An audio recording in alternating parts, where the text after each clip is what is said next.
Hello students, आज हम लोग पढ़ने वाले हैं वेव ऑप्टिक्स। वेव पहले बारे में समझेंगे वेव के बारे में। वेव क्या होता है? वेव होता है फॉर्म ऑफ एनर्जी। जो एनर्जी होती है उसी को हम लोग वेव भी बोल सकते हैं। ठीक है, तो समझेंगे कि वेव आती कहाँ से, क्या होता है वेव। तो वेव जो आ रहा है, किसी कहानी पूरी कहाँ से, वो देख लीजिए आप। ये हमारा सन है, ठीक है, ये हमारा सन है और ये हमारा क्या है, अर्थ है। सन से जो लाइट आती है ना, यहीं से कहानी शुरू होती है वेव ऑप्टिक्स का। ऑप्टिक्स का दो पार्ट है, एक है रे ऑप्टिक्स और एक है वेव ऑप्टिक्स। तो हमने रे ऑप्टिक्स ऑलरेडी हमने पढ़ा हुआ है, अब हम पढ़ रहे हैं वेव ऑप्टिक्स के बारे में। सन से जो लाइट आ रही है, इसकी कहानी समझेंगे। इस लाइट का जो नेचर है ना, इस लाइट का जो नेचर है, इस लाइट का ड्यूअल नेचर। लाइट का नेचर कैसा है? ड्यूअल। ड्यूअल का मतलब होता है दो। जिसके पास दो नेचर होता है उसको हम लोग ड्यूअल नेचर बोलते हैं। ड्यूअल नेचर में एक नेचर है पार्टिकल नेचर और एक जो नेचर है वो है वेव नेचर। पार्टिकल नेचर के बारे में, ड्यूअल नेचर के बारे में बताने वाले साइंटिस्ट कौन है वो जान लीजिए। सबसे पहले ड्यूअल नेचर, लाइट का ड्यूअल नेचर है, ये बताने वाले जो साइंटिस्ट है ना, उनका नाम है मैक्सवेल। अब जो लाइट है, इससे बहुत सारा डिस्कशन हुआ है, बहुत सारे डिस्कशन का मुद्दा था। लाइट पार्टिकल है या वेव है, मैकेनिकल है या नॉन मैकेनिकल है, बहुत सारे तरह की बातें होती है।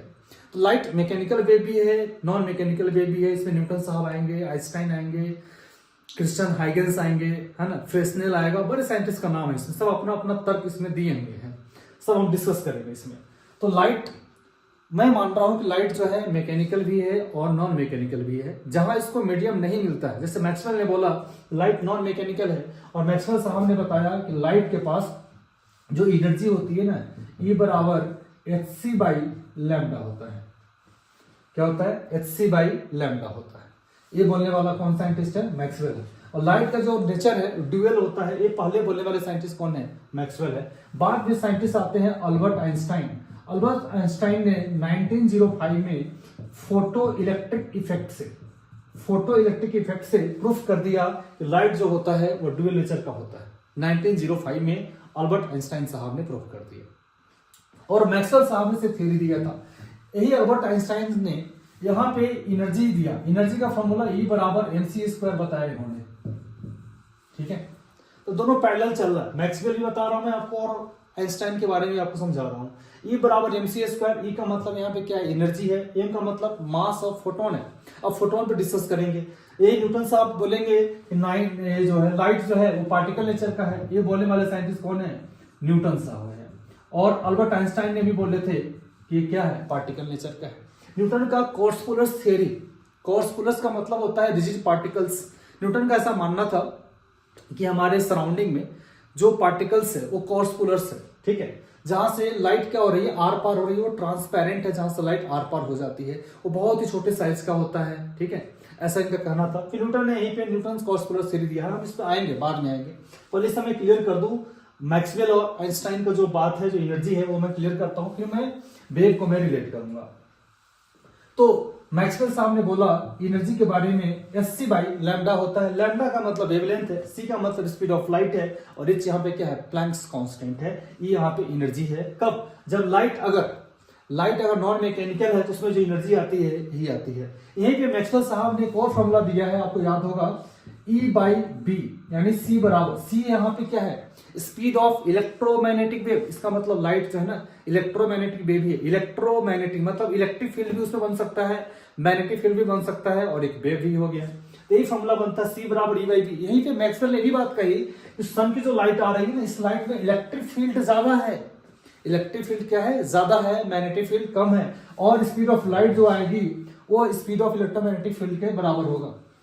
स्पीड ऑफ लाइट और स्पीड ऑफ इलेक्ट्रोमैग्नेटिक वेव दोनों की स्पीड सेम होती है, यानी C बराबर 3 × 10⁸ मीटर पर सेकेंड होता है।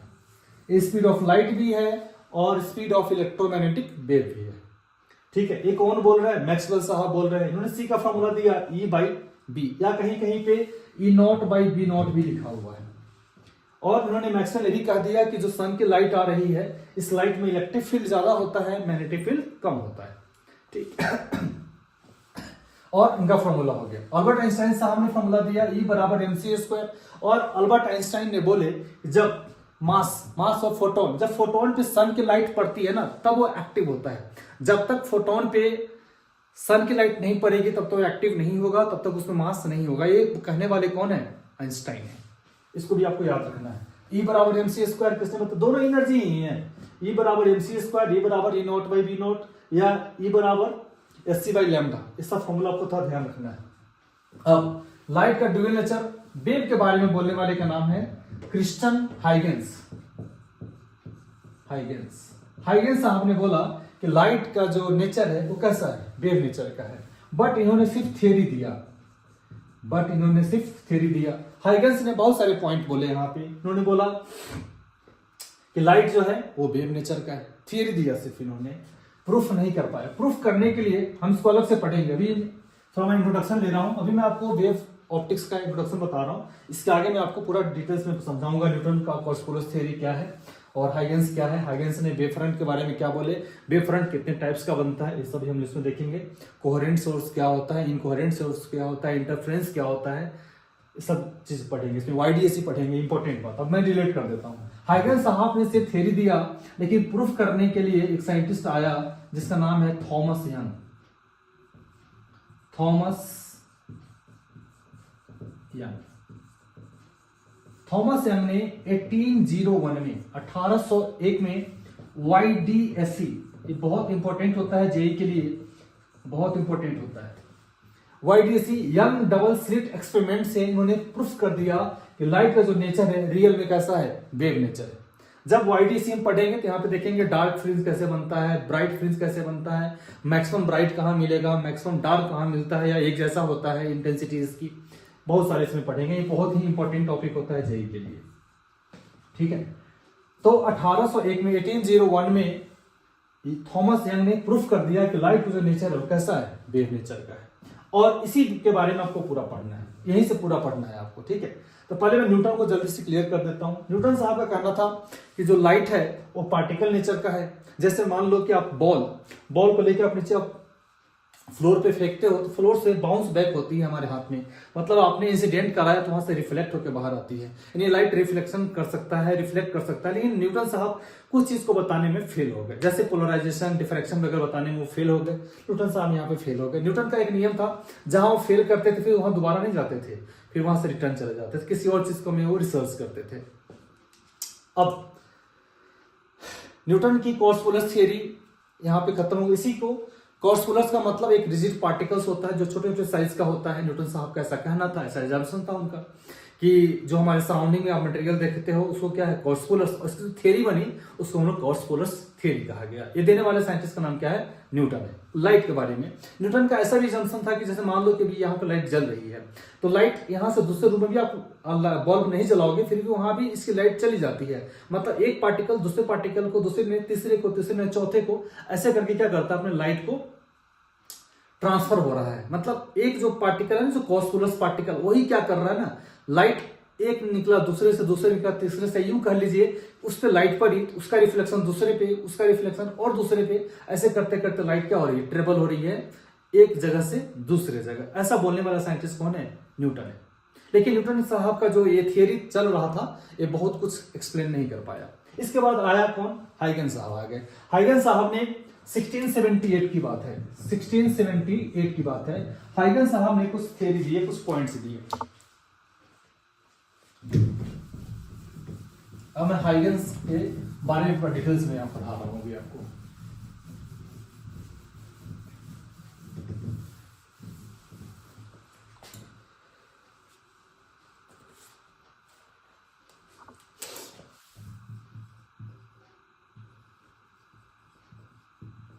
हाइगेन प्रिंसिपल क्या है ये आप समझिए।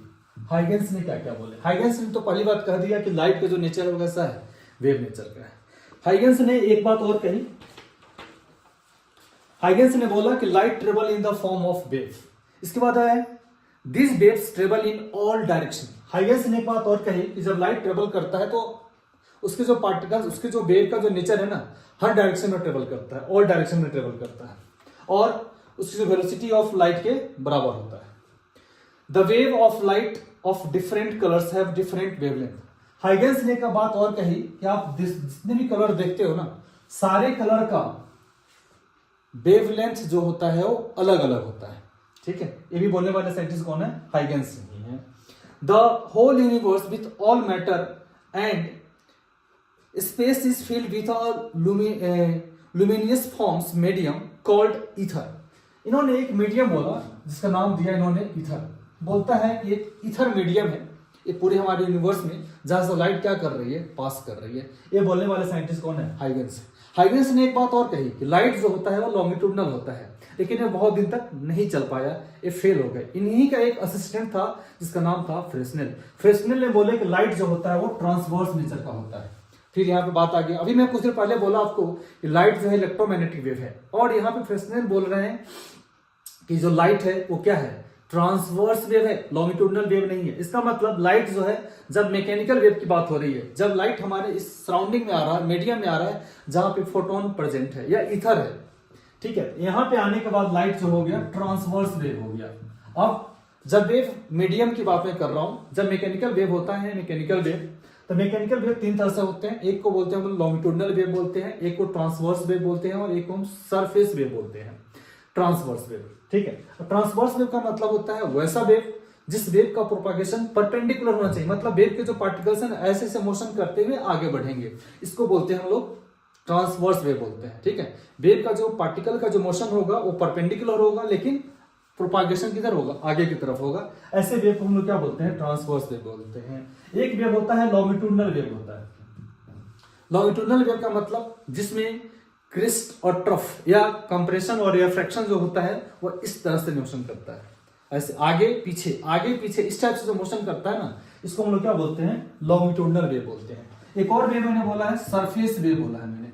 सरफेस वेव, अगर आप किसी तालाब में आप एक स्टोन फेंकते हो, स्टोन फेंकने के बाद आप देखना कि इस तरह से आप एक वेव बनते हुए देखेंगे, ऐसे वेव को हम क्या बोलते हैं? सरफेस वेव बोलते हैं। या कहीं पे अर्थक्वेक आती है तो अर्थक्वेक भी इसी तरह से होता है। अगर मान लो ये इपिक सेंटर है, यहाँ पे अर्थक्वेक हुआ तो इसका जो इफेक्ट होगा ना सभी डायरेक्शन में, यहाँ से लगभग जहां पे अर्थक्वेक आती है वहां पे ज्यादा इफेक्ट दिखता है, और जैसे दूर जाएंगे तो उसका इफेक्ट कम होता है। तो अर्थक्वेक जो है सरफेस वेव का एग्जाम्पल होता है, ठीक है।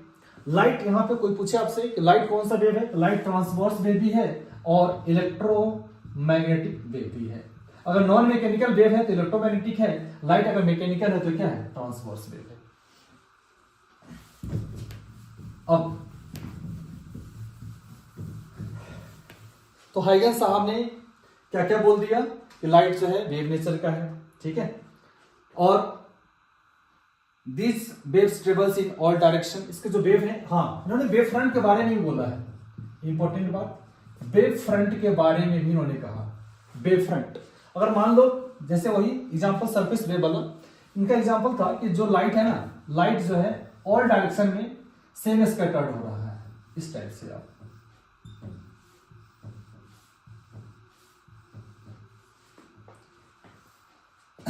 इस सोर्स ऑफ लाइट है, अगर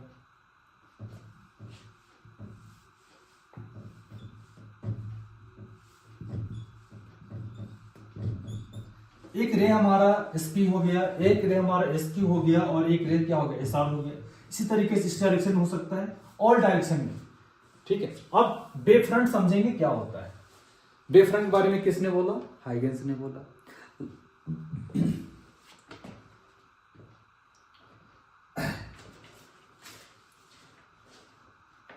The locus of all the particles of the medium vibrating in the same phase at a given instant is called wavefront। ये डेफिनेशन हो गई वेवफ्रंट की।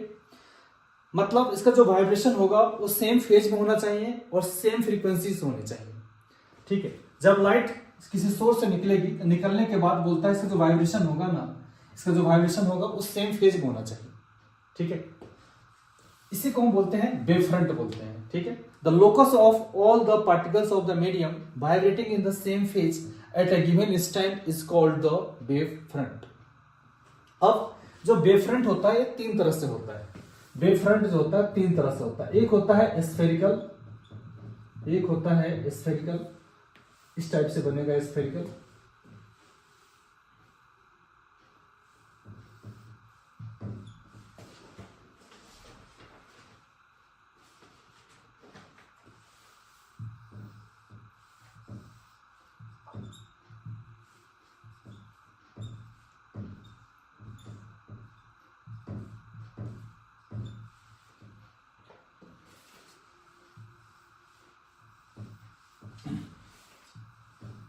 इस टाइप से बनेगा 1 2 3 4 ऐसे बनते चला जाएगा।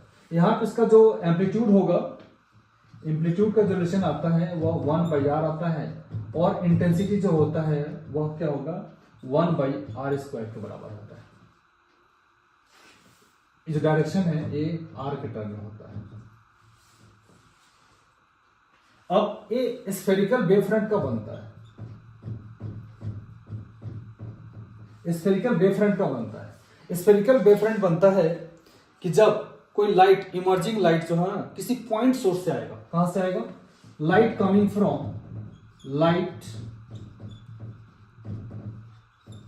From point source.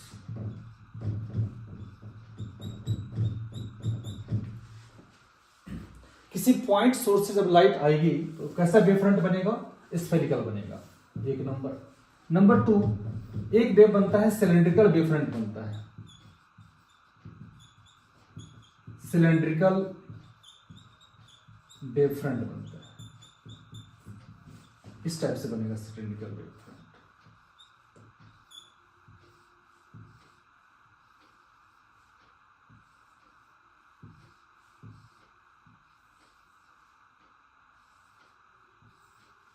इस टाइप से 1 2 3 ये हमारा क्या हो गया? सिलेंड्रिकल। लाइट कमिंग फ्रॉम, ये कैसे बनेगा? ये बनेगा light coming from line source. Light coming from line source, किसी लाइन सोर्स से आएगा तो यहां पे सिलेंड्रिकल वेवफ्रंट बनेगा। और पॉइंट सोर्स से आएगा, कहां से आएगा? पॉइंट सोर्स से लाइट आएगा तो स्फेरिकल वेवफ्रंट बनता है। यहां पे एम्पलीट्यूड जो बनता है, इसका जो फॉर्मूला बनेगा एम्पलीट्यूड का, यह 1/√r का होता है और इसकी जो इंटेंसिटी का फॉर्मूला बनता है वो 1/r के टर्म में आता है। और एक और है तीसरा, जिसको बोलते हैं, थर्ड वाले को बोलेंगे प्लेन वेवफ्रंट बोलेंगे। क्या बोलेंगे? प्लेन वेवफ्रंट बोलेंगे। प्लेन वेवफ्रंट बोलेंगे।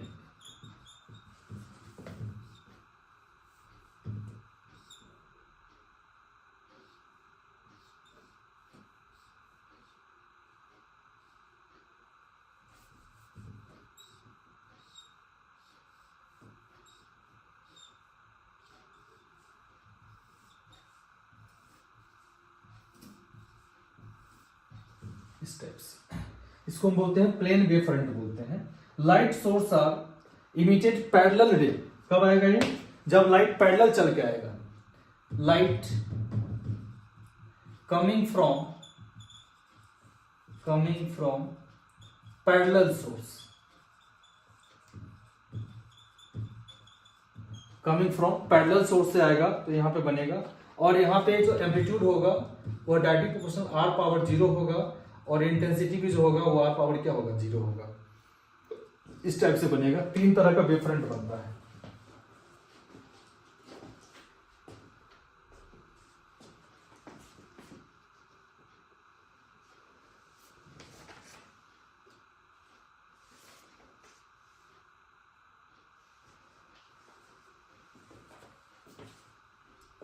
ठीक है, तो हाइगन साहब ने वेवफ्रंट के बारे में बता दिया। हाइगन भी फेल हो गए, फोटो इलेक्ट्रिक इफेक्ट नहीं बता पाए।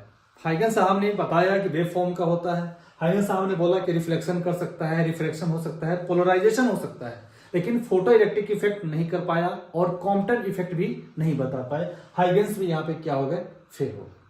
ठीक है, ये था आपका हाइगन्स के बारे में। अब हम लोग पढ़ेंगे अगला टॉपिक, हम लोग पढ़ेंगे अभी। आपको मैंने वेवफ्रंट भी समझा दिया, अब समझेंगे वेवलेट्स क्या होता है, सेकेंडरी वेवलेट्स क्या होता है, फिर पढ़ेंगे सुपरपोजिशन क्या होता है, कोहेरेंट सोर्स वगैरह पढ़ेंगे।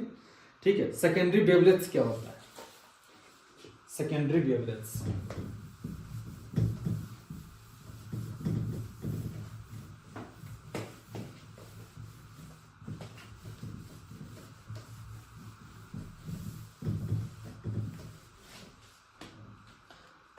अभी आप समझ रहे थे वेव फ्रंट क्या होता है। वेव फ्रंट मतलब वेव का जो आगे का हिस्सा होता है, जो वेव को आगे लेके जा रहा है, उसी को हम क्या बोलते हैं? सिंपल वर्ड में अगर बोला जाए तो वेव। वेव जैसे आप देख रहे हैं ना, ये वाला वेव, एक वेव, दूसरा वेव, तीसरा वेव, चौथा वेव, ये वेव क्या हो रहा है, आगे लेके जा रहा है, इसने धक्का दिया इसको, इसने धक्का दिया इसको, इसने धक्का दिया, ऐसे ऐसे करते करते आगे चला जाता है। जितना दूर जाता है वहां पर उसकी एनर्जी क्या होती है, डाउन होती चली जाती है। ये था वेव फ्रंट था। अब इसी में पढ़ने जा रहा सेकेंडरी वेवलेट्स क्या होता है, ठीक है। तो every point on a given wave front can be regarded as fresh source of new disturbance and sends out its own spherical wavelets called secondary wavelets। कहने का मतलब क्या हुआ ये समझिए कि आप देखेंगे, ये मान लीजिए ये हमारा एक वेव फ्रंट था, ठीक है ना। अब ये वेव फ्रंट क्या कर रहा है, ये प्राइमरी होगा और यही क्या करेगा, दूसरे को बनाएगा, है ना। ये बड़ा डायग्राम में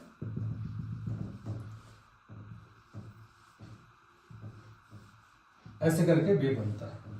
इसका मान लो इसका जो लोकस बनेगा ए होगा, इसका बी हो जाएगा, ये सी हो जाएगा, ये डी हो जाएगा। इसका नाम आप दे सकते हैं, ए है, बीच में इधर से बी है, यहाँ बी डबल डैश हो जाएगा, बी सिंगल डैश हो जाएगा। इसको हम लोग बोलेंगे ए डबल डैश बोलेंगे, इसको ए डैश बोलेंगे। यहाँ से यहाँ का जो डिस्टेंस बनता है, इस डिस्टेंस को हम लोग सी टी बोलते हैं, ठीक है। इसी आगे वाले को बोलते हैं हम लोग सेकेंडरी वेवलेट्स बोलते हैं, वेवलेट्स। जब एक पॉइंट सोर्स से जो लाइट निकलती है ना, लाइट निकली, मान लो ये पॉइंट सोर्स है, इस पॉइंट सोर्स से लाइट निकलते ही मान लो ये हमारा एक पॉइंट बना, इसका जो लाइट है ना ऑल डायरेक्शन में स्कैटर्ड होगा।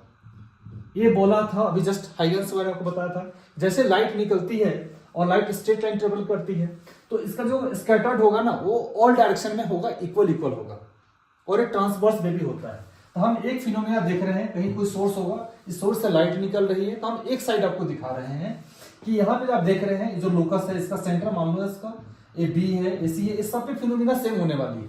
अब देखो ये सेंटर है, यहाँ से जो वेव बन रही होगी ना, अगर मान लो ये हमारा मेन लाइन है, ये हमारा ए डैश हो गया, अगला क्या हो गया, ये डबल डैश से क्या है, ए डैश मैंने बोला हुआ है, मतलब यहां से अब ये लाइट क्या कर रहा है ना, दूसरे को धक्का दे रहा है। फिर अगला जो बनेगा ना सेम इसी तरीके से ए वाला बनने वाला है। आप बुक पे देखेंगे यही लाइन दिखाया हुआ रहता है, लेकिन मैं आपको दूसरा भी बता रहा हूं, आपको सेम आगे सेम फिनोमिना होने वाला है, ऐसे ही चलने वाला है, सारा फिनोमिना सेम ऐसे ही चलता है, ये चलते जाता है। मतलब एक बनाया दूसरे को, जो खुद बन रहा है ना वो प्राइमरी है, जो दूसरे को बनाया वो क्या है, सेकेंडरी है। उसे हम क्या बोलते हैं, सेकेंडरी वेवलेट्स बोलते हैं। वेवलेट्स मतलब वेव फ्रंट का जो अगला पार्ट, जो नया वेव बनाने वाला है, जो नया वेव कंस्ट्रक्ट करने वाला, जो सराउंडिंग को, जो हमारे इस मीडियम को डिस्टर्ब करने वाला है ना, उसी को हम क्या बोलते हैं, सेकेंडरी वेवलेट्स बोलते हैं। जैसा कि डेफिनेशन में बता रहा था कि every point on A given wave front, मतलब जितना भी पॉइंट आप देख रहे हैं लाइट का, हर पॉइंट जो है प्राइमरी है, और जो दूसरा को बनाया वो क्या है, सेकेंडरी है। सिंपल सी बात आपको जानना है, ठीक है। ये था आपका वेवलेट्स क्या होता है। वेव फ्रंट अगर आपको समझ में आ रहा है तो वेवलेट्स भी क्लियर कर लेंगे। सिंपल बात मैं एक बार रिपीट कर दूंगा फिर से बाद में। अब समझिए सोर्स के बारे में थोड़ा सा। इससे पहले मैं सोच रहा हूं आपको पढ़ा दूं सुपरपोजिशन वगैरह क्या है। अब देखिए पढ़ेंगे हम लोग सुपरपोजिशन वेव क्या होता है। सुपरपोजिशंस ऑफ वेव, ठीक है। सुपरपोजिशन ऑफ वेव, देखो सुपरपोजिशन मतलब सुपर इंपोज होने वाला है। यहां पे जब दो वेव मिलेगा, मिलने के बाद तीसरा वेव बनाएगा ना, या दो वेव मिलकर जो तीसरा वेव बनेगा उसे क्या बोलते हैं, सुपर हम पोजिशन बोलते हैं। क्या बोलते हैं, सुपर पोजिशन बोलते हैं। जैसे मान लीजिए एक वेव है, ऐसे चलो, एक वेव नंबर हो गया 1। एक और वेव हम ले लेते हैं, मान लीजिए कि एक वेव हमने ले लिया इस टाइप से, ए वेव नंबर हो गया 2। अब इस दोनों वेव को मिला देंगे ना, बन जाएगा सुपर इंपोज हो जाएगा, ये सुपर पोजिशन बोलेंगे। तीसरा वेव जो बनेगा दोनों को एम्पलीट्यूड को जोड़ के बनेगा, इस टाइप से बनेगा। अगर पहला वेव अगर आपका y1 है, पहला वेव अगर आपका y1 है, दूसरा वेव अगर आपका y2 है, दोनों को जोड़ देंगे तो क्या हो जाएगा, y1 प्लस y2 हो जाता है। इसी को हम बोलते हैं सुपर पोजिशन ऑफ वेव बोलते हैं। मतलब दो वेव को ऐड करना, दो या दो से अधिक भी हो सकता है, 2 या 2 से मोर देन वेव को ऐड करके जो वेव बनाएंगे उसको क्या बोलते हैं हम लोग, सुपर पोजिशन ऑफ वेव बोलते हैं।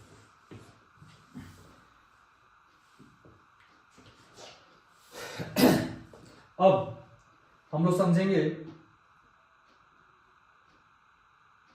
एक चीज और समझा दूं आपको। यहां पे मान लीजिए अगर एक वेव आपका y1 है तो हम लिखेंगे इसका एम्पलीट्यूड अगर a1 है, a बना साइन ओमेगा टी। दूसरा वेव अगर आपका y2 है, इसको लिखा मैंने a2 sine omega T plus 5। अभी मैंने यहाँ पे फेज तो सेम रखा था, या हो सकता है एक फेज मैं इधर से भी ले सकता हूँ, एक वेव मैंने ऐसा ले लिया, फेज हमने अलग कर लिया, ऐसा भी हो सकता है। ठीक है, दो या दो से अधिक वेव भी मिला सकते हैं आप। रिजल्टेंट कुछ इस टाइप से ही जाएगा। हो सकता है अभी जो रिजल्टेंट लाइन बनेगी, ये रिजल्टेंट लाइन कुछ इधर से आ जाएगी। अब यहां पे जो बनेगा एम्पलीट्यूड का हम क्या करेंगे, वेक्टर सम लेना पड़ता है। मतलब y बराबर जो बनेगा वो हो जाएगा y1 प्लस y2 हो जाता है। यही से हम निकालते हैं एम्पलीट्यूड और यही से हम निकालते हैं इंटेंसिटी, जो हमारा फॉर्मूला बनता है आगे मैं जस्ट बताने वाला हूं आपको। अब इससे पहले तो समझ लीजिए सुपरपोजिशन ऑफ वेव तो मैंने शुरू कर दिया है। आप समझिए जो सोर्स होता है ना, जहां से लाइट आती है, उसके बारे में थोड़ा हम लोग बात कर लेते हैं। सोर्स के बारे में बात करते हैं। सोर्स के बारे में, सोर्स जो होता है वो दो तरह से होगा लाइट का। एक है आपका कोहेरेंट सोर्स और एक होता है इनकोहेरेंट सोर्स।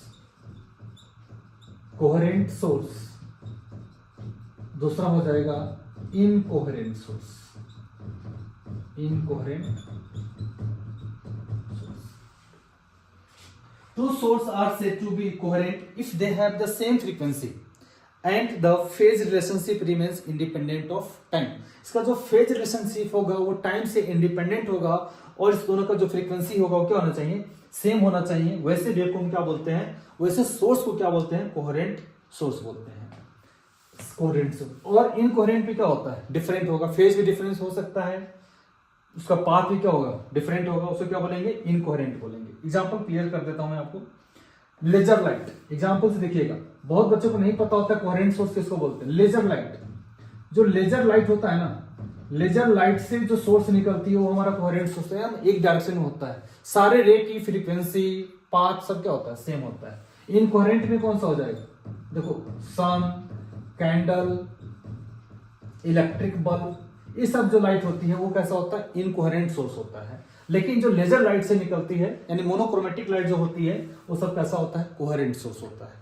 ठीक है, अगर इस दो कोहेरेंट सोर्स को अगर सुपर इंपोज बनाओ, ठीक है, तो यहां पे जो फॉर्मूला बनेगा सुपर इंपोज के लिए, यहीं से इंटेंसिटी भी आप निकाल सकते हैं। आपने फॉर्मूला में बता देता हूं, I बराबर होता है I1 plus I2 plus 2 under root I1 into I2 cos 5 होता है।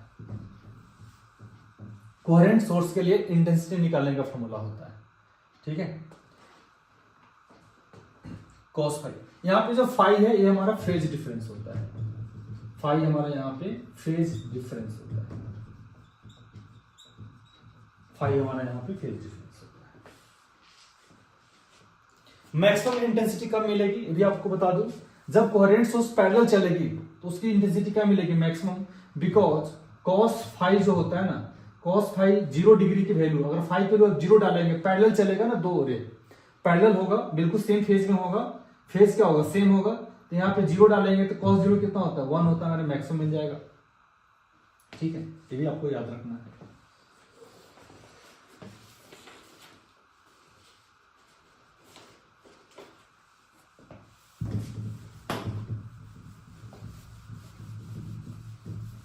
इस फॉर्मूला को मैं फिर से बता दूंगा आपको, बट पहले मैं आपको चाहता हूं कि पाथ डिफरेंस क्या होता है, फेज डिफरेंस क्या होता है, टाइम डिफरेंस क्या होता है, ये आप जान लो। फिर हम इस फॉर्मूला में आएंगे, इंटेंसिटी निकालेंगे और उसका एम्पलीट्यूड निकालेंगे। सबसे पहला कुछ इंपॉर्टेंट टर्म है वो जान लीजिए, important term.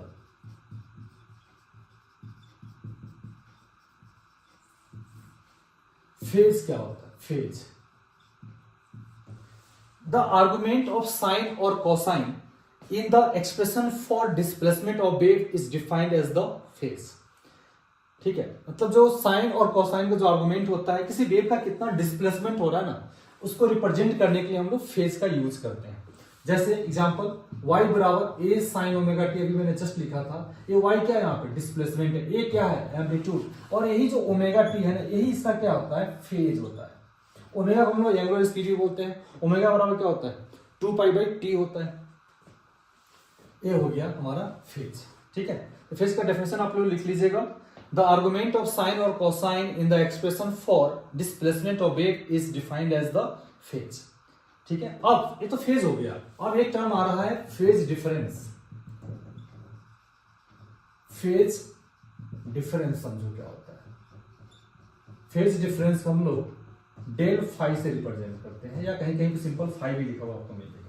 The difference between the phase of two wave at a point is called phase difference. The difference between the phase of two wave, दो वेव, जैसे मैं ग्राफ से दिखा रहा हूं आपको, देखो जैसे मान लो एक वेव ऐसे चला, इस साइन वेव है, ऐसे चल रहा है। ठीक है, अगर दूसरा वेव मैंने यहां से लिया तो यही फेज डिफरेंस हो गया। या हो सकता है बोलो नहीं सर हम नीचे से लेंगे, तो ये ऐसे चला। ठीक है, ये वेव ऊपर से गया है, यहां पे किधर से आया नीचे से, पाई से क्या हो गया फेज शिफ्ट हो गया, इसका पाई का फेज शिफ्ट हो गया। यहाँ पे π/2 का फेज शिफ्ट मैंने कर दिया। इसी को हम बोलते हैं फेज डिफरेंस बोलते हैं। अब है path difference. Path difference, path difference को हम लोग डेल से रिप्रेजेंट करते हैं। फेज डिफरेंस कहीं पे फाई लिखा हुआ रहता है, कहीं पे डेल फाई भी लिखा हुआ रहता है, उस सिंबल को कोई चक्कर नहीं है फिजिक्स में। The difference of two wave meeting at a point, एक ही पॉइंट पे जब दो वेव मिलता हो ना, is called path difference between the wave at the point। फिर से the difference of two waves, the difference of two waves meeting at a point is called path difference between the waves at that point।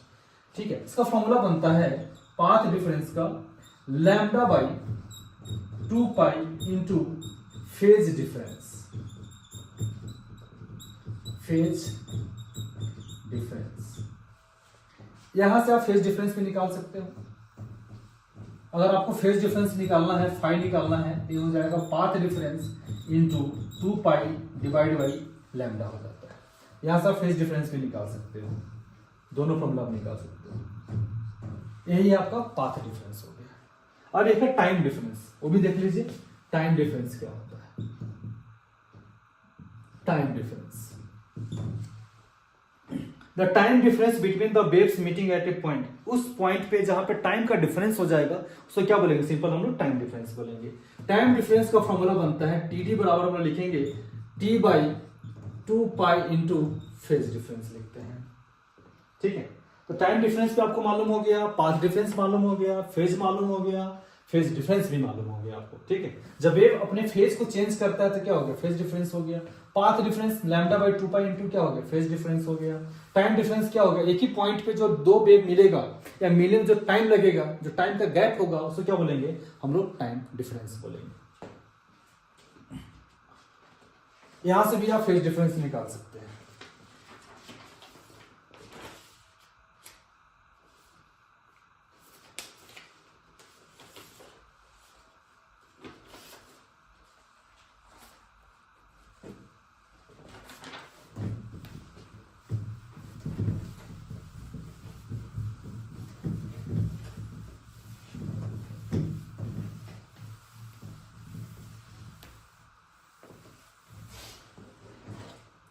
अब हम लोग पढ़ेंगे resultant and amplitude, resultant amplitude and intensity. अभी जो मैं कुछ देर पहले formula लिखा था ना आई बराबर, उसी दोनों फॉर्मूला को मैं यहां से फिर से एक बार बता देता हूं ग्राफ से। देखो ये हमारा एक वेव चल रहा था, है ना, एक वेव हो गया, इस टाइप से हमारा वेव हो गया। एक वेव मान लो इधर से चला, ठीक है, एक वेव हमें फेज डिफरेंस ले लिया कुछ इस टाइप से, इस टाइप से हो गया। जब दोनों को जोड़ देंगे ना, तो जोड़ने के बाद एक बनेगा हमारा रिजल्टेंट बनेगा, कुछ इस टाइप से हमारा क्या बनेगा, रिजल्टेंट बन जाएगा। यही हमारा है y। पहला वाला था हमारा y1, दूसरा वाला हमारा हो गया y2, तीसरा जो बना वो क्या है y। रिजल्टेंट कैसे निकालते हैं, रिजल्टेंट एम्पलीट्यूड का पहले हम देखते हैं, amplitude.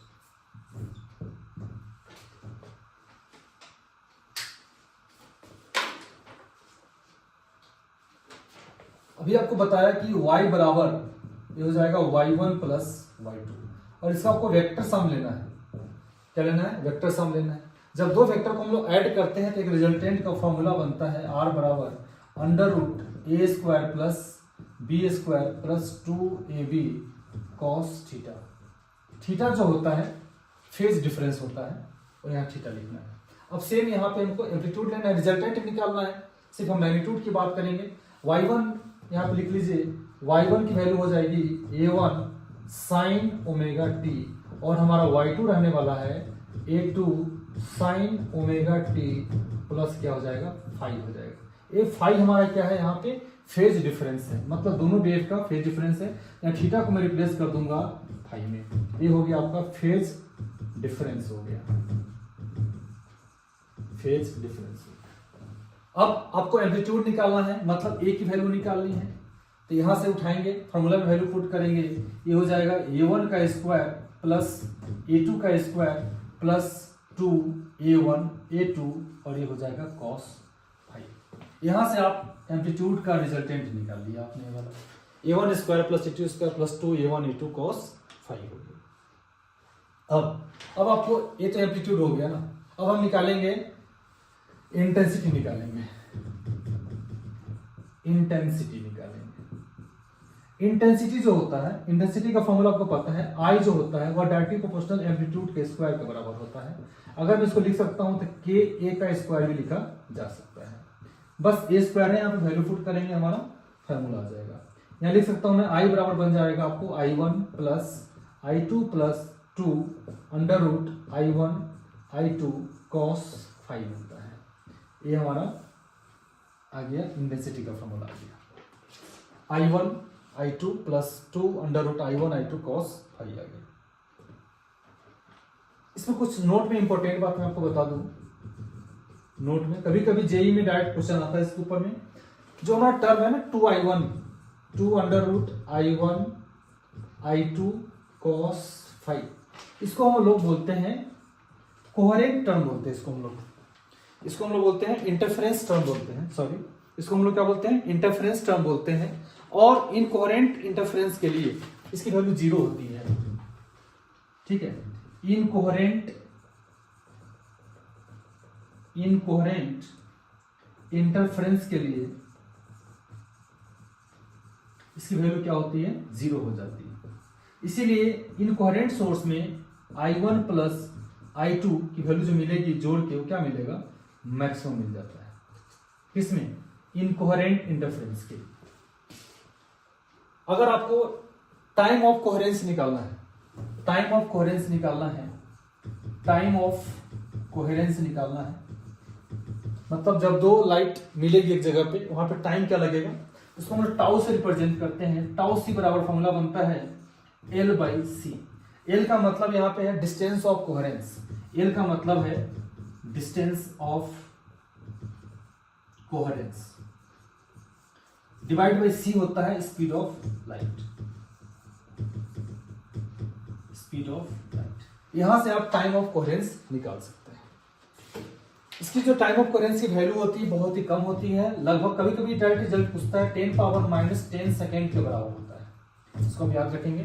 Time of coherence in coherent source के लिए कितना होता है, 10 पावर माइनस 10 सेकेंड होता है, इसको आप याद रखेंगे। यहां पे कभी कभी डायरेक्ट इससे क्वेश्चन आता है। अब हम पढ़ेंगे इंटरफेरेंस पढ़ेंगे।